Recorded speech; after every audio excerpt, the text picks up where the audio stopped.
शहरां विचों शहर सुनींदा, शहर सुनींदा मेरा बंगला।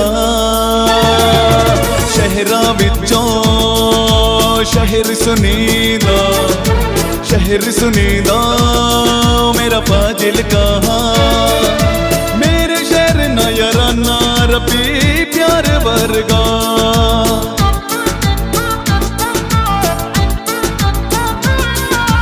मेरे शहर ना याराना रब्बी प्यार वर्गा।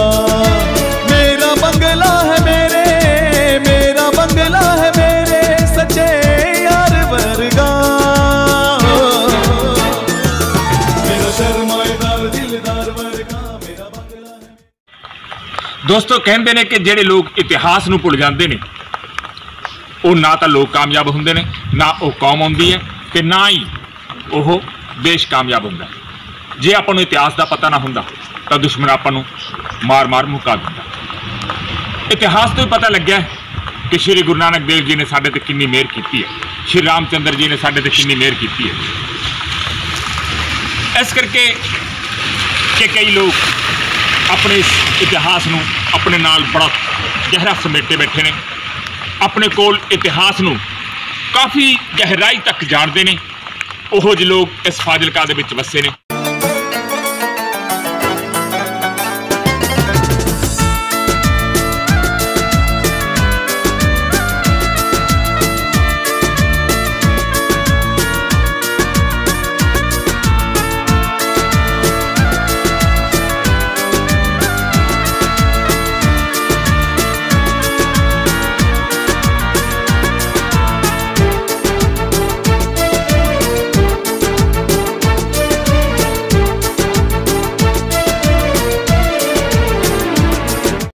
ਜਦੋਂ ਨਾ ਬੰਗਲਾ ਸੀ ਤੇ ਨਾ ਹੀ ਫਾਜ਼ਿਲਕਾ, ਤਾਂ ਉਦੋਂ ਇੱਥੇ ਕੀ ਸੀ?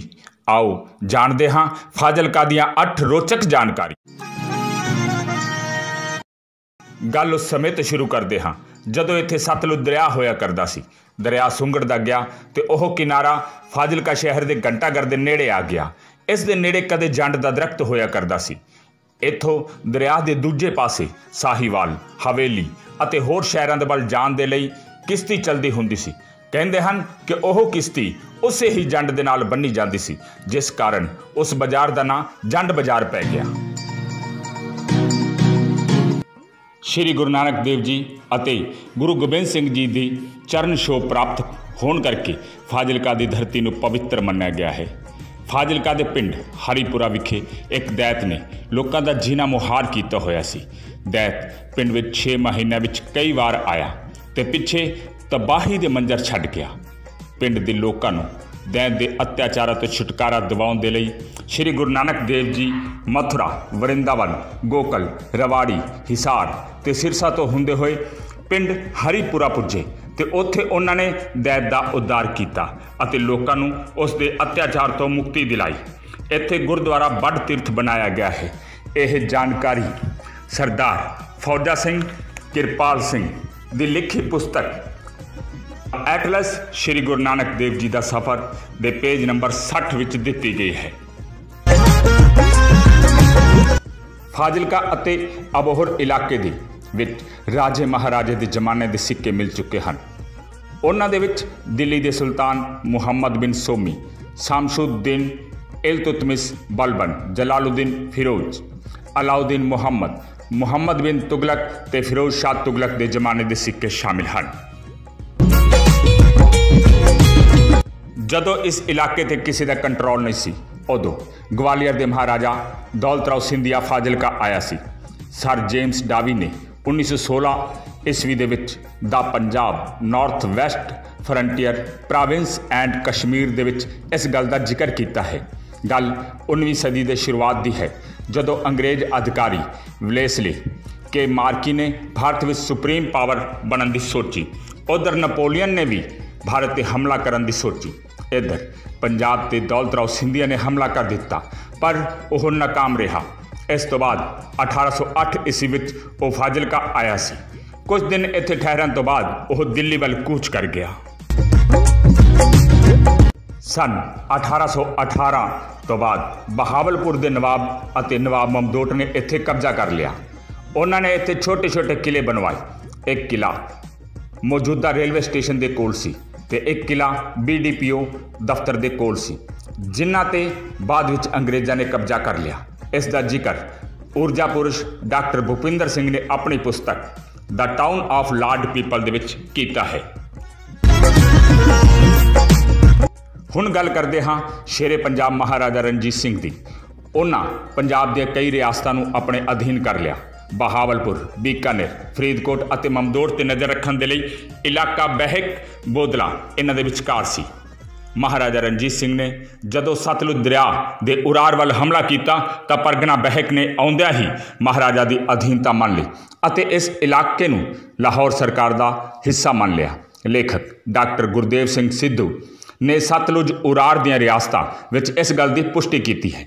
ਬਾਅਦ ਦੇ ਵਿੱਚ ਝੰਬਾ ਤੋਂ ਆਏ ਦਲ ਸਿੰਘ ਦਾ ਪੁੱਤਰ ਭਾਈ ਸ਼ੇਰ ਸਿੰਘ ਨੇ ਕੋਟਕਪੂਰਾ ਦੇ ਮਹਾਰਾਜਾ ਦੇ ਨਾਲ ਮਿਲ ਕੇ ਬਹਿਕ ਬੋਦਲਾ ਦੇ ਵਿੱਚ ਲੁੱਟਮਾਰ ਕੀਤੀ ਤੇ ਲੁੱਟਿਆ ਹੋਇਆ ਮਾਲ ਆਪਣੇ ਸਹਿਯੋਗੀ ਦਲਾਂ ਦੇ ਵਿੱਚ ਵੰਡ ਦਿੱਤਾ। ਅੰਗਰੇਜ਼ ਸਰਕਾਰ ਦੇ ਸੈਟਲਮੈਂਟ ਅਧਿਕਾਰੀ J.H. ਓਲੀਵਰ ਨੇ ਆਪਣੀ ਪੁਸਤਕ ਦੇ ਵਿੱਚ ਲਿਖਿਆ ਹੈ ਕਿ ਨਵਾਬ ਬਹਾਵਲਪੁਰ ਤੇ ਮਮਦੋਟ ਦੇ ਨਵਾਬ ਨੇ ਫਾਜ਼ਿਲਕਾ ਦੇ ਪਿੰਡਾਂ ਦੇ ਵਿੱਚ ਛੋਟੇ ਛੋਟੇ ਕਿਲੇ ਬਣਵਾਏ ਹੋਏ ਸਨ। ਉਸ ਨੇ ਜਦੋਂ ਬੋਦਲਾ ਅਤੇ ਵੱਟੂ ਪਰਗਨਾ ਦੀ ਹੱਦ ਵੰਡੀ ਤਾਂ ਪਿੰਡ ਸਜਰਾਨਾ ਅਤੇ ਸੈਦੋਕੇ ਇਹਨਾਂ ਦੀ ਹੱਦ ਮੰਨੀ ਗਈ। ਫਾਜ਼ਿਲਕਾ ਸ਼ਹਿਰ ਵਸਣ ਤੋਂ ਪਹਿਲਾਂ ਇੱਥੇ ਜੰਗਲ ਜ਼ਿਆਦਾ ਸਨ। ਚੋਰ, ਡਾਕੂ, ਜੰਗਲੀ ਜਾਨਵਰ ਤੇ ਜ਼ਹਿਰੀਲੇ ਸੱਪ ਆਮ ਸਨ। ਫਿਰੋਜ਼ਪੁਰ ਅਤੇ ਮਲੋਟ ਵਾਲੀ ਸੜਕ 'ਤੇ ਲੋਕ ਟੋਲੀਆਂ ਬਣਾ ਕੇ ਹਥਿਆਰਾਂ ਦੇ ਨਾਲ ਨਿਕਲਦੇ ਸਨ। ਇੱਥੋਂ ਇਕੱਲਾ ਨਿਕਲਣਾ ਖਤਰੇ ਤੋਂ ਖਾਲੀ ਨਹੀਂ ਸੀ। ਇਹ ਹਕੀਕਤ ਜੁਗਲ ਕਿਸ਼ੋਰ ਗੁਪਤਾ ਦੀ ਲਿਖੀ ਕਿਤਾਬ history of the Sirsa town ਦੇ ਵਿੱਚ ਦਰਜ ਹੈ। ਜ਼ਿਲ੍ਹਾ ਪਟਿਆਲਾ, ਹੁਣ ਜ਼ਿਲ੍ਹਾ ਸਿਰਸਾ ਦੇ ਕਸਟਮ ਅਧਿਕਾਰੀ J.H. ਓਲੀਵਰ 1844 ਤੋਂ ਪਹਿਲਾਂ ਇੱਥੇ ਆਏ ਸਨ। ਉਸ ਸਮੇਂ ਬੰਗਲੇ ਦਾ ਨਿਰਮਾਣ ਚੱਲ ਰਿਹਾ ਸੀ, ਜਿਸ ਕਾਰਨ ਇਲਾਕੇ ਦਾ ਨਾਂ ਬੰਗਲਾ ਪੈ ਗਿਆ। ਸ਼ਹਿਰਾਂ ਵਿੱਚੋਂ ਸ਼ਹਿਰ ਸੁਨੀਂਦਾ, ਸ਼ਹਿਰ ਸੁਨੀਂਦਾ ਮੇਰਾ ਬੰਗਲਾ। ਸ਼ਹਿਰਾਂ ਵਿੱਚੋਂ ਸ਼ਹਿਰ ਸੁਨੀਂਦਾ, ਸ਼ਹਿਰ ਸੁਨੀਂਦਾ ਮੇਰਾ ਫਾਜ਼ਿਲਕਾ। ਫਾਜ਼ਿਲਕਾ ਇਲਾਕੇ ਵਿੱਚ ਹਮੇਸ਼ਾ ਦਲੇਰ ਕੌਮ ਨੇ ਵਾਸ ਕੀਤਾ ਹੈ। ਗੱਲ ਭਾਵੇਂ ਅੱਜ ਦੀ ਹੋਵੇ ਜਾਂ 2 ਸਦੀਆਂ ਪਹਿਲਾਂ ਦੀ। ਅੱਜ ਗੱਲ ਕਰਦੇ ਹਾਂ 19ਵੀਂ ਸਦੀ ਦੀ ਸ਼ੁਰੂਆਤ ਤੋਂ, ਜਦੋਂ ਇੱਥੇ ਸਤਲੁਜ ਦਰਿਆ ਵਹਿੰਦਾ ਸੀ। ਆਸ-ਪਾਸ ਜੰਗਲ, ਡਾਕੂ, ਜ਼ਹਿਰੀਲੇ ਸੱਪ, ਖੁੰਖਾਰ ਕੁੱਤੇ ਤੇ ਭੇੜੀਏ ਤੋਂ ਇਲਾਵਾ ਹੋਰ ਜੰਗਲੀ ਜਾਨਵਰਾਂ ਦਾ ਖੌਫ ਸੀ। ਉਸ ਵੇਲੇ ਦਰਿਆ ਕਿਨਾਰੇ ਵੱਟੂ, ਚਿਸ਼ਤੀ, ਜਈਆ ਅਤੇ ਹੋਰਨਾਂ ਤੋਂ ਇਲਾਵਾ ਇੱਕ ਹੋਰ ਪਰਗਨਾ ਰਹਿੰਦਾ ਸੀ। ਉਹ ਸੀ ਬਹਿਕ ਪਰਗਨਾ ਉਰਫ ਬੋਦਲਾ ਕੌਮ।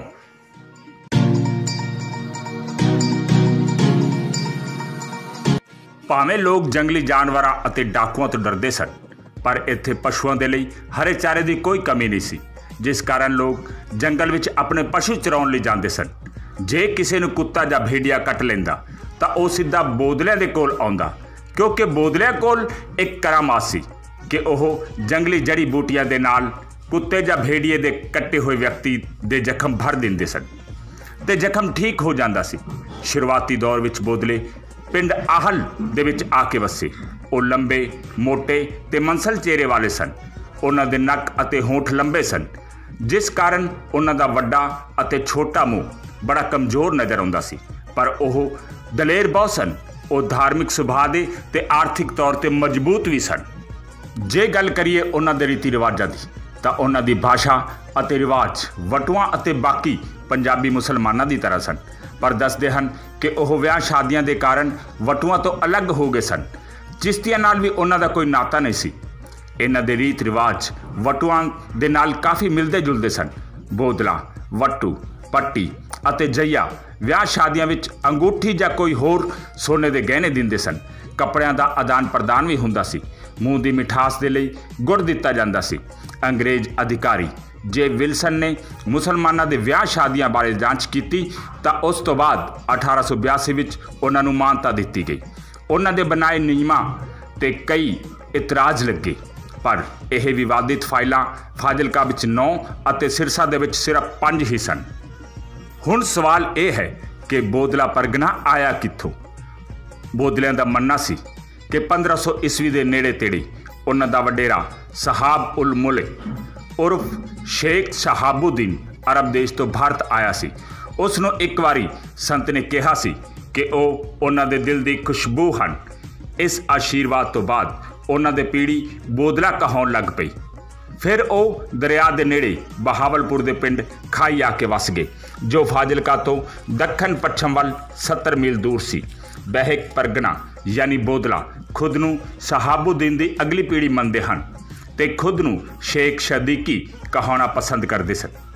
ਉਹਨਾਂ ਦਾ ਦਾਅਵਾ ਹੈ ਕਿ ਉਹ ਪਵਿੱਤਰ ਆਦਮੀਆਂ ਵਿੱਚੋਂ ਹਨ ਅਤੇ ਸੰਸਾਰਿਕ ਪਵਿੱਤਰਤਾ ਤੇ ਖੁਸ਼ੀਆਂ ਮਾਣ ਸਕਦੇ ਹਨ, ਪਰ ਇਹਨਾਂ ਚੀਜ਼ਾਂ ਦੇ ਵੱਲ ਉਹਨਾਂ ਦਾ ਝੁਕਾਅ ਘੱਟ ਸੀ। 1800 ਈਸਵੀ ਦੇ ਆਸ-ਪਾਸ ਇਸ ਪਰਗਨੇ ਦੇ 2 ਛੋਟੇ ਪਰਿਵਾਰ ਖਾਈ ਤੋਂ ਫਾਜ਼ਿਲਕਾ ਆ ਕੇ ਵਸ ਗਏ। ਇਹਨਾਂ ਵਿੱਚ ਇੱਕ ਪਰਿਵਾਰ ਦਾ ਗੱਗਰ ਦੇ ਕਿਨਾਰੇ ਤਹਿਸੀਲ ਡੱਬਵਾਲਾ ਦੇ ਖੇਤਰ ਦੇ ਰੰਗਾ ਨਾਮਕ ਇਲਾਕੇ ਤੇ ਕਬਜ਼ਾ ਸੀ ਤੇ ਦੂਜੇ ਪਰਿਵਾਰ ਦਾ ਫਾਜ਼ਿਲਕਾ ਦੇ ਸਰਾਵਾਂ ਅਤੇ 4 ਹੋਰ ਪਿੰਡਾਂ ਤੇ ਕਬਜ਼ਾ ਸੀ। ਇਹ ਵੀ ਦੱਸਿਆ ਜਾਂਦਾ ਹੈ ਕਿ ਇੱਕ ਵੱਡੇ ਕਬੀਲੇ ਦੇ ਰੂਪ ਵਿੱਚ ਬੋਦਲਿਆਂ ਦਾ ਆਗਮਨ 4 ਪੀੜ੍ਹੀ ਪਹਿਲਾਂ ਮੁਹਕਮਦੀਨ ਦੀ ਅਗਵਾਈ ਹੇਠ ਹੋਇਆ ਸੀ, ਜੋ ਖਾਈ ਤੋਂ ਵਾਇਆ ਸੰਗਰੂਰ ਫਰੀਦਕੋਟ ਹੁੰਦੇ ਹੋਏ ਫਾਜ਼ਿਲਕਾ ਸ਼ਹਿਰ ਦੇ ਉੱਤਰ ਵੱਲ ਪਿੰਡ ਆਹਲ 'ਚ ਆ ਕੇ ਵਸ ਗਏ। ਬਹਿਕ ਪਰਗਨਾ 48 ਪਿੰਡਾਂ ਤੇ ਕਾਬਜ਼ ਸੀ, ਜੋ ਜ਼ਿਆਦਾਤਰ ਸਤਲੁਜ ਦਰਿਆ ਦੇ ਆਸ-ਪਾਸ ਸਨ। ਇਸ ਤੋਂ ਇਲਾਵਾ ਮਿੰਟਗੁਮਰੀ ਵਿੱਚ 45, ਜ਼ਿਲ੍ਹਾ ਫਿਰੋਜ਼ਪੁਰ ਦੇ ਵਿੱਚ 14, ਬਹਾਵਲਪੁਰ 'ਚ 6, ਬੀਕਾਨੇਰ 'ਚ 4 ਅਤੇ ਲਾਹੌਰ ਦੇ ਵਿੱਚ ਵੀ 4 ਪਿੰਡ ਸਨ। ਗੱਗਰ ਤੇ ਡੱਬ ਵਾਲੀ ਤਹਿਸੀਲ 'ਚ ਉਹਨਾਂ ਦੇ ਕਈ ਪਿੰਡ ਸਨ। ਫਾਜ਼ਿਲਕਾ 'ਚ ਅਰਨੀਵਾਲਾ ਸ਼ੇਖ ਸੁਬਾਨ, ਵੱਲੇ ਸ਼ਾਹ, ਨੂਰ ਸ਼ਾਹ ਕੇ, ਟਾਹਲੀਵਾਲਾ ਬੋਦਲਾ, ਆਹਲ ਬੋਦਲਾ, ਬਹਿਕ ਖਾਸ, ਹਸਤਾ ਕਲਾ ਅਤੇ ਆਲਮ ਸ਼ਾਹ ਆਦਿ ਪਿੰਡਾਂ ਦੇ ਵਿੱਚ ਇਸ ਪਰਗਨੇ ਦੇ ਲੋਕ ਜ਼ਿਆਦਾ ਰਹਿੰਦੇ ਸਨ। ਨਵਾਬ ਮਮਦੋਟ ਦੇ ਨਾਲ ਸੀ ਕੱਟੜ ਦੁਸ਼ਮਣੀ। ਆਖਿਰ ਕਿਉਂ? ਕਿਉਂਕਿ ਇਸ ਇਲਾਕੇ ਵਿੱਚ ਨਵਾਬ ਮਮਦੋਟ ਆਪਣਾ ਕਾਨੂੰਨੀ ਹੱਕ ਸਮਝਦਾ ਸੀ।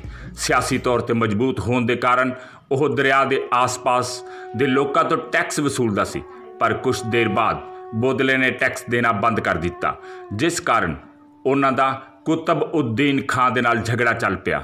ਕੁਤਬ ਉਦ-ਦੀਨ ਦੀ ਮੌਤ 1831 ਵਿੱਚ ਹੋ ਗਈ। ਉਸ ਤੋਂ ਬਾਅਦ ਉਸ ਦਾ ਪੁੱਤਰ ਨਵਾਬਜ਼ਾਦਾ ਖਾਨ ਬਹਾਦਰ ਖਾਨ ਦੇ ਨਾਲ ਝਗੜਾ ਚੱਲ ਪਿਆ, ਪਰ ਉਸ ਦੀ ਮੌਤ 1838 ਈਸਵੀ ਵਿੱਚ ਹੋ ਗਈ। ਇਸ ਤੋਂ ਬਾਅਦ ਭਾਵੇਂ ਬੋਦਲੇ ਮਜ਼ਬੂਤ ਹੋ ਗਏ, ਪਰ 19 ਫਰਵਰੀ 1842 ਨੂੰ ਜਦੋਂ ਇਸ ਇਲਾਕੇ ਵਿੱਚ ਤੂਫਾਨ ਆਇਆ ਤਾਂ ਪਿੰਡ ਆਹਲ ਬੁਰੀ ਤਰ੍ਹਾਂ ਦੇ ਨਾਲ ਤਬਾਹ ਹੋ ਗਿਆ। ਉਸ ਤੋਂ ਬਾਅਦ ਬੋਦਲੇ ਉੱਥੋਂ ਉੱਠ ਕੇ ਹੋਰ ਥਾਂ ਤੇ ਵਸ ਗਏ, ਜਿਸ ਨੂੰ ਉਹਨਾਂ ਬਹਿਕ ਬੋਦਲਾ ਦਾ ਨਾਂ ਦਿੱਤਾ। ਸ਼ੁਰੂ ਵਿੱਚ ਸਿਰਫ ਅਮੀਰ ਮੁਸਲਮਾਨ ਹੀ ਇਸ ਪਿੰਡ ਦੇ ਵਿੱਚ ਆਏ ਸਨ, ਜਦੋਂ ਕਿ ਆਹਲ ਪਿੰਡ ਦੇ ਵਿੱਚ ਗਰੀਬ ਮੁਸਲਮਾਨ ਆਬਾਦੀ ਵਸ ਗਈ।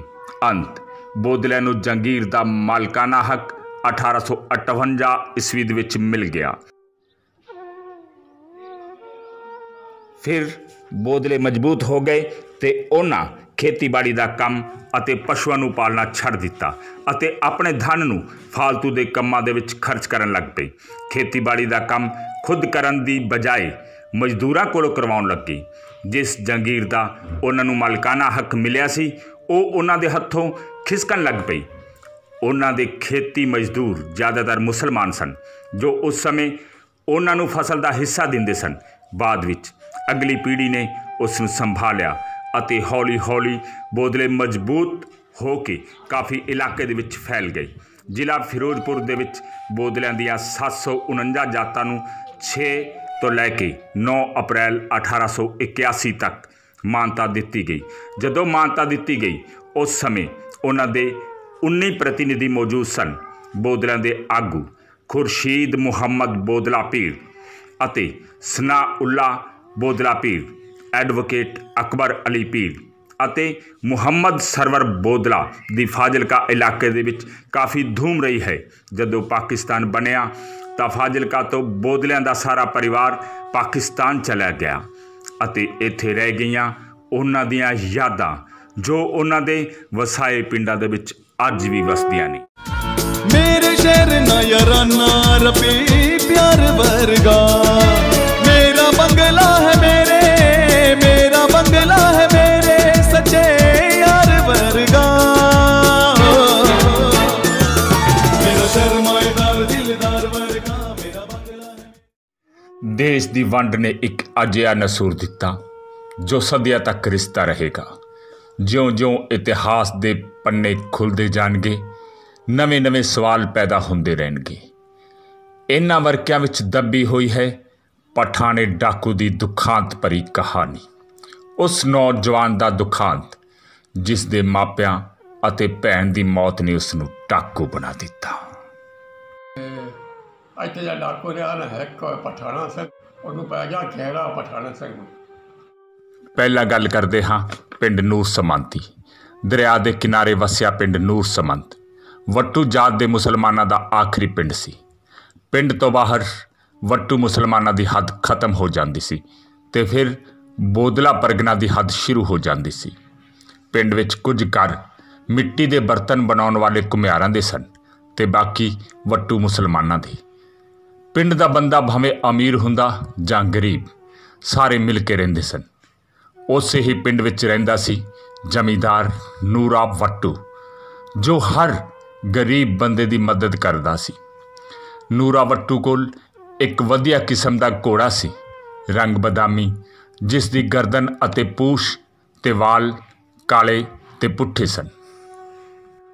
ਉਸ ਘੋੜੇ ਨੂੰ ਸਮੰਦ ਕਹਿੰਦੇ ਸਨ। ਸ਼ਾਇਦ ਇਹੀ ਕਾਰਨ ਹੈ ਕਿ ਪਿੰਡ ਦਾ ਨਾਂ ਨੂਰ ਸਮੰਦ ਪੈ ਗਿਆ। ਉਹ ਪਿੰਡ ਜਿੱਥੇ ਸਤਲੁਜ ਦਰਿਆ ਦੇ ਪਾਰ ਪਿੰਡ ਚੱਕ ਰੋਹੇਲਾ ਤੋਂ ਆ ਕੇ ਵਸਿਆ ਸੀ ਪਠਾਣਾ ਸਿੰਘ, ਇੱਕ ਵਧੀਆ ਗੁਲਾਟੀਆ। ਕਹਿੰਦੇ ਨੇ ਕਿ ਘੋਲ 'ਚ ਪਠਾਣੇ ਨੇ ਕਦੇ ਹਾਰ ਦਾ ਮੂੰਹ ਨਹੀਂ ਸੀ ਦੇਖਿਆ। ਦੂਰ ਦੂਰ ਦੇ ਪਿੰਡਾਂ ਵਿੱਚ ਪਠਾਣੇ ਗੁਲਾਟੀਏ ਦਾ ਨਾਂ ਪ੍ਰਸਿੱਧ ਸੀ। ਜਿਹੜਾ ਵੀ ਮੇਲਾ ਹੁੰਦਾ ਉੱਥੇ ਪਠਾਣੇ ਦਾ ਘੋਲ ਨਾ ਹੋਵੇ ਤਾਂ ਮੇਲਾ ਅੱਧਾ ਅਧੂਰਾ ਸਮਝਿਆ ਜਾਂਦਾ ਸੀ। 1947 ਵਿੱਚ ਜਦੋਂ ਦੇਸ਼ ਦਾ ਬਟਵਾਰਾ ਹੋਇਆ ਤਾਂ ਹੋਰਨਾਂ ਲੋਕਾਂ ਦੀ ਤਰ੍ਹਾਂ ਪਠਾਣਾ ਵੀ ਆਪਣਾ ਘਰ-ਬਾਰ ਛੱਡ ਕੇ ਇੱਧਰ ਆਉਣ ਦੀ ਤਿਆਰੀ ਵਿੱਚ ਹੋ ਗਿਆ। ਪਠਾਣੇ ਨੇ ਆਪਣੇ ਮਾਂ-ਬਾਪ ਅਤੇ ਜਵਾਨ ਬਹਿਨ ਨੂੰ ਲਿਆ ਤੇ ਦਰਿਆ ਵਾਲੇ ਪਾਸਿਓਂ ਹਿੰਦੁਸਤਾਨ ਵੱਲ ਨੂੰ ਤੁਰ ਪਿਆ। ਬਰਸਾਤ ਬਹੁਤ ਸੀ, ਸਤਲੁਜ ਦਰਿਆ ਵੀ ਠਾਠਾ ਮਾਰਦਾ ਵਹਿ ਰਿਹਾ ਸੀ। ਲੱਕੜੀਆਂ ਦੀ ਬੇੜੀ ਬਣਾਈ ਤਾਂ ਕਿ ਆਪਣੇ ਮਾਂ-ਬਾਪ ਅਤੇ ਬਹਿਨ ਨੂੰ ਹਿੰਦੁਸਤਾਨ ਲੈ ਜਾਵੇ। ਫਿਰ ਉਸ ਨੂੰ ਯਾਦ ਆਇਆ ਕਿ ਕੁਝ ਕੀਮਤੀ ਸਮਾਨ ਤਾਂ ਪਿੰਡ ਵਿੱਚ ਰਹਿ ਗਿਆ। ਪਠਾਣੇ ਨੇ ਸੋਚਿਆ ਕਿ ਹੁਣ ਘਰ ਪਿਆ ਸਮਾਨ ਵੀ ਚੁੱਕ ਕੇ ਲਿਆਵਾਂ। ਕਹਿੰਦਾ, ਬਾਪੂ ਮੈਂ ਪਿੰਡ ਵਾਪਸ ਚੱਲਿਆ ਹਾਂ, ਜੋ ਸਮਾਨ ਘਰ ਵਿੱਚ ਰਹਿ ਗਿਆ ਉਹ ਲੈ ਕੇ ਆਵਾਂਗਾ ਤੇ ਇਕੱਠੇ ਹੀ ਹਿੰਦੁਸਤਾਨ ਦੇ ਕਿਸੇ ਪਿੰਡ ਜਾਂ ਸ਼ਰਨਾਰਥੀ ਕੈਂਪ ਦੇ ਵਿੱਚ ਪੁੱਜਾਂਗੇ। ਤੁਸੀਂ ਮੇਰੀ ਇੰਤਜ਼ਾਰ ਕਰਨਾ। ਕਹਿ ਕੇ ਮੁੜ ਗਿਆ ਵਾਪਸ ਆਪਣੇ ਪਿੰਡ ਨੂੰ। 2-3 ਘੰਟਿਆਂ ਬਾਅਦ ਜਦੋਂ ਉਹ ਸਤਲੁਜ ਦਰਿਆ ਕਿਨਾਰੇ ਪੁੱਜਿਆ ਤਾਂ ਦੇਖਿਆ ਕਿ ਮਾਂ-ਬਾਪ ਦੀਆਂ ਲੋਥਾਂ ਲਹੂ ਨਾਲ ਲੱਥ-ਪੱਥ ਪਈਆਂ ਸਨ ਅਤੇ ਜਵਾਨ ਭੈਣ ਦਾ ਕੋਈ ਪਤਾ ਨਹੀਂ ਸੀ ਉਹ ਕਿੱਧਰ ਗਈ। ਦੇਖਦਿਆਂ ਦੇਖਦਿਆਂ ਉਸ ਦੀ ਨਜ਼ਰ ਦਰਿਆ ਦੇ ਕਿਨਾਰੇ ਪਈ, ਭੈਣ ਦੀ ਚੁੰਨੀ ਤੇ ਪੈ ਗਈ। ਉਧਰ ਦਰਿਆ ਦੀਆਂ ਤੇਜ਼ ਲਹਿਰਾਂ, ਉੱਪਰੋਂ ਤੇਜ਼ ਬਰਸਾਤ। ਉਸ ਤੋਂ ਬੇਖੌਫ ਪਠਾਣਾ ਇੱਕ ਟੱਕ ਭੈਣ ਦੀ ਚੁੰਨੀ ਨੂੰ ਦੇਖ ਰਿਹਾ ਸੀ। ਅੱਖਾਂ ਝਪਕੇ ਬਿਨਾਂ ਹੀ ਹੰਝੂਆਂ ਦਾ ਦਰਿਆ ਵਹਾ ਰਿਹਾ ਸੀ। ਉਹ ਦੇਖ ਰਿਹਾ ਸੀ ਦੌੜਦੀ ਹੋਈ ਭੈਣ ਦੇ ਪੈਰਾਂ ਦੇ ਨਿਸ਼ਾਨ। ਕਈ ਬੰਦਿਆਂ ਦੇ ਪੈਰਾਂ ਦੇ ਨਿਸ਼ਾਨ ਵੀ ਸਾਫ਼ ਨਜ਼ਰ ਆ ਰਹੇ ਸਨ। ਇੰਜ ਜਾਪਦਾ ਸੀ ਜਿਵੇਂ ਉਹਨਾਂ ਨਾਲ ਕੁਝ ਬੰਦੇ ਹੱਥੋਂ ਪਾਈ ਹੋਏ ਹੋਣ, ਪਰ ਭੈਣ ਦੀ ਲਾਸ਼ ਤਾਂ ਦੂਰ ਤੱਕ ਵੀ ਨਜ਼ਰ ਨਹੀਂ ਆ ਰਹੀ ਸੀ। ਹਨੇਰਾ ਹੋ ਗਿਆ ਤਾਂ ਸਰਕੰਡਿਆਂ ਨੂੰ ਚੀਰਦੀ ਹੋਈ ਇੱਕ ਟੋਲੀ ਦੀ ਆਵਾਜ਼ ਉਸ ਦੇ ਕੰਨਾਂ ਤੱਕ ਪੁੱਜੀ, ਪਕੜ ਲਓ, ਮਾਰ ਦਿਓ। ਟੋਲੀ ਨੇੜੇ ਆ ਗਈ। ਟੋਲੀ ਦੇ ਕੁਝ ਬੰਦਿਆਂ ਨੂੰ ਪਠਾਣਾ ਜਾਣਦਾ ਵੀ ਸੀ। ਕੁਝ ਉਸ ਦੇ ਪਿੰਡ ਦੇ ਸਨ ਤੇ ਕੁਝ ਲਾਗਲੇ ਪਿੰਡਾਂ ਦੇ। ਟੋਲੀ ਨੂੰ ਨੇੜੇ ਆਉਂਦਿਆਂ ਦੇਖ ਪਠਾਣੇ ਨੇ ਦਰਿਆ ਵਿੱਚ ਛਾਲ ਮਾਰ ਦਿੱਤੀ ਤੇ ਤੈਰਦਾ ਹੋਇਆ ਸਤਲੁਜ ਦਰਿਆ ਦੇ ਉਰਾਰ ਵੱਲ ਪੁੱਜ ਗਿਆ। ਉੱਥੋਂ ਉਹ ਫਾਜ਼ਿਲਕਾ ਦੇ ਪਿੰਡ ਨੂਰ ਸਮੰਦ ਆ ਗਿਆ। ਪਿੰਡ ਦੇ ਵਿੱਚ ਕੱਚੀ ਮਸੀਤ ਬੰਦ ਪਈ ਸੀ। ਦਰਖਤ ਨਾਲ ਪਿੱਠ ਲਾ ਕੇ ਬੈਠੇ ਪਠਾਣੇ ਦੀ ਸਿਸਕੀਆਂ ਲੈਂਦਿਆਂ ਰਾਤ ਬੀਤ ਗਈ। ਸਵੇਰ ਹੋਈ ਤਾਂ ਵੀ ਪਿੰਡ ਵਿੱਚ ਕੋਈ ਬੰਦਾ ਨਜ਼ਰ ਨਾ ਆਇਆ।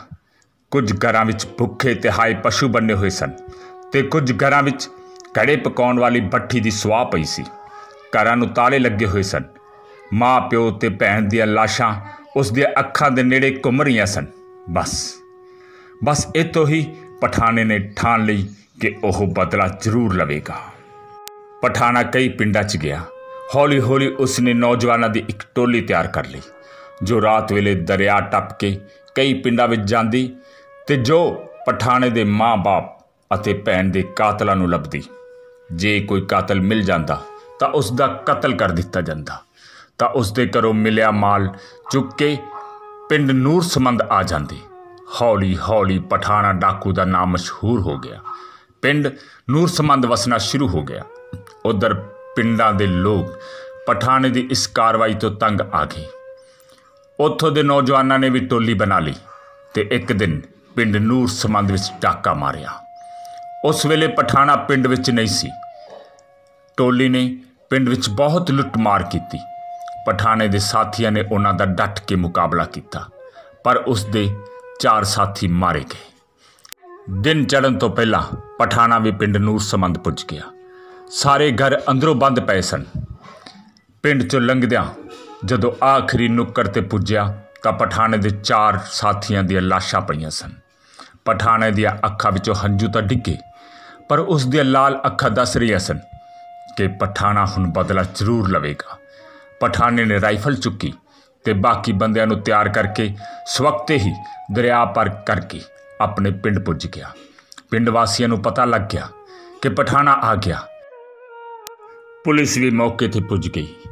पठाणा ते उसके 2 साथियों ने पुलिस का डट के मुकाबला किया। पठाणे दे साथी मर गए ते असला भी खत्म हो गया। पठाणे कोल सिर्फ एक ही गोली बाकी सी। पुलिस ने पठाणे नूं घेरा पा लिया। पठाणा कोठे की छत ते चढ़ गया। पुलिस ने उसनूं आत्म समर्पण करने बारे कहा पर पठाणा ना मन्निया। पठाणा समझ गया कि हुण उसका बचना मुश्किल है। बंदे आए 14 3 बंदे मार के ते माल सारे लै गया ते कई बच गए ते कई लुक गए ते 3 बंदे मार गए। ते इत्थे जो डाकू रहा ना है पठाणा सिंह को बई वो जाने पार नुकसान कर दिया। वो जिसला कि उन्होंने पै गया घेरा पठाणा सिंह नूं पै गया घेरा। जोड़ा उन्हें असला छड्डदा रहा बड़ा चिर चलिया जद तक चलता रहा। फिर उन्होंने नाल नहीं मरिया। उस बंदे बड़ा हाल फैर मारता लापे।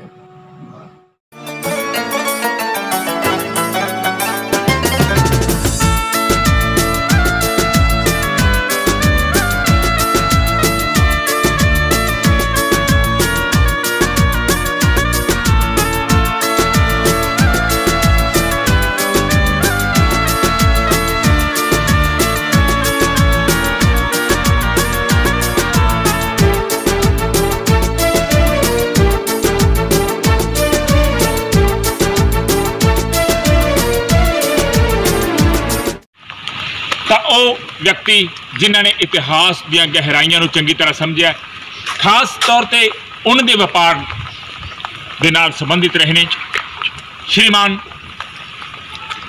साईं राम प्रकाश जी।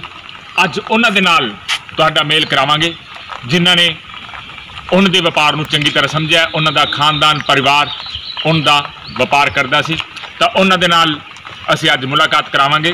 आओ जी।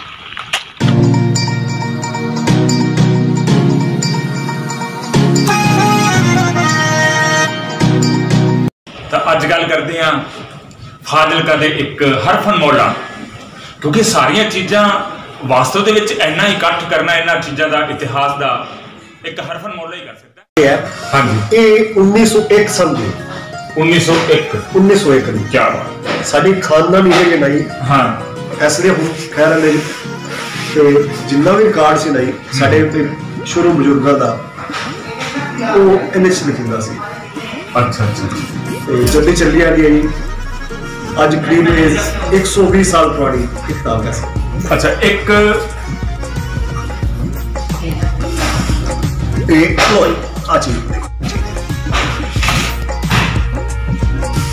देखो कितना पुरानी चीज़ है। उर्दू दे विच मैप नहीं तो आम तौर पर इंग्लिश हिंदी पंजाबी च इंडिया खास तौर पर पढ़िया जाता है। काफ़ी पुराना है। किस समय का होएगा, किस साल का, क्योंकि तुम ये बारे जान सकते हो।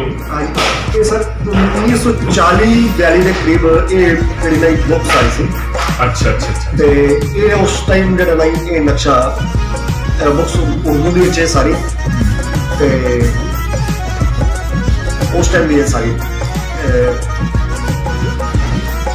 ਆ ਰਹੇ ਇਹਦੇ ਅਲੱਗ ਅਲੱਗ ਨਕਸ਼ੇ ਬਣੇ ਹੋਏ ਨੇ ਅਲੱਗ ਸ਼ਹਿਰਾਂ ਦੇ।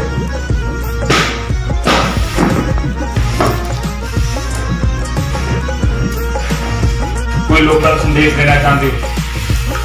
संदेश ये पुरानी विरासत ਨੂੰ ਛੱਡਿਆ ਨਾ ਕਰੇ, ਕਿਉਂਕਿ ਪੁਰਾਣੀ ਵਿਰਾਸਤ ਜਿਹੜੀ ਹੈਗੀ ਨਾ ਆਪਣੀ ਉਹਦੇ ਨਾਲ ਅਗਰ ਜੁੜੇ ਰਹਾਂਗੇ ਤੇ ਆਦੇ ਅਗਰ ਪਰਿਵਾਰ ਨੂੰ ਬਚਾ ਸਕਣ। ਇੱਕ ਵਾਰੀ ਫਿਰ ਮੈਂ ਇਸ ਫੈਮਿਲੀ ਦਾ, ਇੱਕ ਪਿਆਰੀ ਦੀ ਫੈਮਿਲੀ ਦਾ ਜਿਨ੍ਹਾਂ ਨੇ ਇਤਿਹਾਸ ਨੂੰ ਇੰਨਾ ਜ਼ਿਆਦਾ ਇਕੱਠਾ ਕੀਤਾ, ਇਹਨਾਂ ਦਾ ਧੰਨਵਾਦ ਕਰਦਾ, ਕਿਉਂਕਿ ਇਹਨਾਂ ਦੀ ਬਦੌਲਤ ਹੀ ਇਹ ਚੀਜ਼ਾਂ ਅੱਜ ਵੀ ਫਾਜ਼ਿਲਕਾ ਨੂੰ ਅੱਗੇ ਲਿਜਾ ਰਹੀਆਂ ਨੇ। ਔਰ ਮੈਨੂੰ ਉਮੀਦ ਹੈ ਕਿ ਫਾਜ਼ਿਲਕਾ ਇਸ ਤਰ੍ਹਾਂ ਦੇ ਲੋਕਾਂ ਦੇ ਨਾਲ ਤਰੱਕੀ ਕਰਦਾ ਰਹੇਗਾ।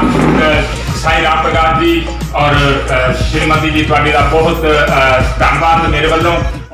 ਸ਼ਹਿਰਾਂ ਵਿੱਚੋਂ ਸ਼ਹਿਰ ਸੁਨੀਂਦਾ, ਸ਼ਹਿਰ ਸੁਨੀਂਦਾ ਮੇਰਾ ਬੰਗਲਾ, ਸ਼ਹਿਰਾਂ ਵਿੱਚੋਂ ਸ਼ਹਿਰ ਸੁਨੀਂਦਾ, ਸ਼ਹਿਰ ਸੁਨੀਂਦਾ ਮੇਰਾ ਫਾਜ਼ਿਲਕਾ। ਮੇਰੇ ਸ਼ਹਿਰ ਨਾ ਯਾਰਾਨਾ ਰੱਬੀ ਪਿਆਰ ਵਰਗਾ,